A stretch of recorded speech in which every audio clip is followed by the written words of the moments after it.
બનાસકાંઠામાં ભારે વરસાદના કારણે જળબંબાકાર થયો છે। અનેક વાહનો પાણીના વહેણમાં ફસાયા છે। ત્યારે અમીરગઢના સરોત્રામાં ગરનાળામાં જીપ ફસાઈ છે। જોઈ શકાય છે દ્રશ્યોમાં કે ગરનાળામાં ફસાયેલી આ જીપને ભારે વરસાદને કારણે પાણી ભરાઈ ગયું છે અને જીપ ગરનાળામાં ફસાઈ છે। જીવ બચાવવા માટે ડ્રાઈવર ગાડી પર ચડી ગયો હતો, જો કે સ્થાનિકો મદદ માટે દોડી આવ્યા। ટ્રેક્ટર દ્વારા જીપને બહાર કાઢવામાં આવી। ભારે વરસાદને કારણે સરોત્રા, ઘોટા, સોનવાડી, કપાસિયાના માર્ગ અસરગ્રસ્ત થયા છે। રાજસ્થાન સાથે જોડાયેલા માર્ગો પણ વાહન વ્યવહારને લઈને અસરગ્રસ્ત થયા છે।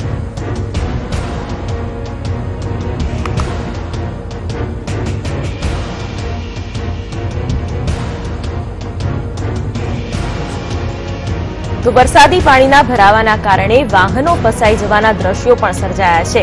જોઈ શકાય છે ગરનાળામાં એક ટ્રક ફસાઈ ગઈ હતી। ટ્રક ડ્રાઈવર ટ્રકના ઉપર ચડી ગયો હતો, ત્યારબાદ સ્થાનિકોએ ટ્રેક્ટરની મદદથી આ ડ્રાઈવરને બચાવ્યો હતો।